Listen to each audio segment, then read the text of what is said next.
Inilah headline news pukul 16 waktu Indonesia Barat. Pemirsa, Kamis siang, Presiden Joko Widodo menggelar rapat terbatas di kantor Presiden Jakarta membahas penanganan kasus kekerasan terhadap anak. Sejumlah hal ditekankan Presiden dalam ratas ini. Rekan kami Marcelina Gita akan melaporkannya untuk Anda dari kantor Presiden Jakarta. Gita, poin-poin apa saja yang dihasilkan dalam ratas tadi?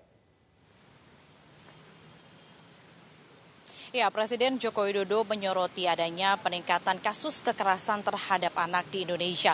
Berdasarkan data dari Simfoni PPA, kasus kekerasan terhadap anak ini cukup signifikan. Jika kita melihat datanya bahwa di tahun 2015 kasus kekerasan terhadap anak berada pada angka 1.975 kasus dan meningkat pada tahun 2016 menjadi 6.820 kasus. Sehingga Presiden Joko Widodo menyatakan bahwa kekerasan terhadap anak ini merupakan fenomena gunung es yang ternyata ini banyak sekali yang tidak melaporkan terkait dengan kasus kekerasan terhadap anak. Untuk itu, Presiden Joko Widodo menekankan 3 hal kepada kementerian terkait. Yang pertama, Presiden Joko Widodo meminta agar memprioritaskan aksi pencegahan kekerasan kepada anak yang melibatkan keluarga maupun juga sekolah. Baik itu dengan model kampanye, sosialisasi, ataupun juga tentunya edukasi kepada publik. Kemudian yang kedua, Presiden Joko Widodo menekankan kepada jajaran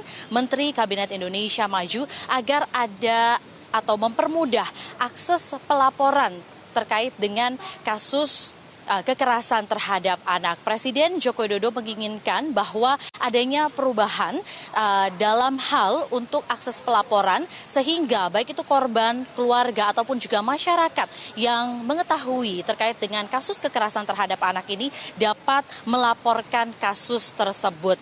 Kemudian yang ketiga, Presiden Joko Widodo meminta agar ada reformasi secara besar-besaran terkait dengan manajemen kasus kekerasan terhadap anak, dan Presiden Joko Widodo juga meminta agar ada efek hukum yang jera terhadap pelaku, khususnya kepada pelaku kasus pedofilia dan juga kekerasan anak. Berikut kita dengarkan pernyataan selengkapnya dari Presiden Joko Widodo.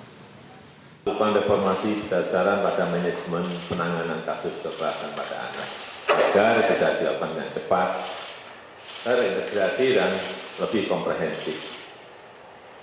Bila perlu, one-stop services, mulai dari layanan pengaduan, pendampingan, dan mendapatkan layanan kesehatan.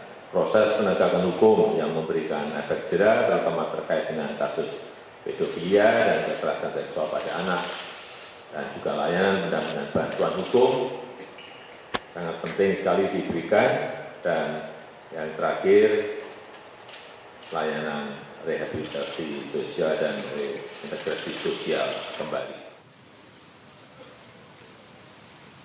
Ya, selain itu tadi tambahan dari Menteri Pemberdayaan Perempuan dan Perlindungan Anak menyatakan bahwa dalam rapat terbatas arahan dari Presiden Joko Widodo untuk memperluas Perpres nomor 59 tahun 2015 tentang Kementerian Pemberdayaan Perempuan dan Perlindungan Anak, sehingga nantinya dari Perpres nomor 59 tahun 2015 ini bukan hanya sekedar koordinatif saja, namun ke depan bisa langsung mengimplementasikan pelaksanaan dari ketiga hal yang ditekankan oleh Presiden Joko Widodo dalam rapat terbatas tersebut. Alka. Baik, Marcelina, ini kita melaporkan langsung dari kantor Presiden Jakarta. Terima kasih laporan Anda.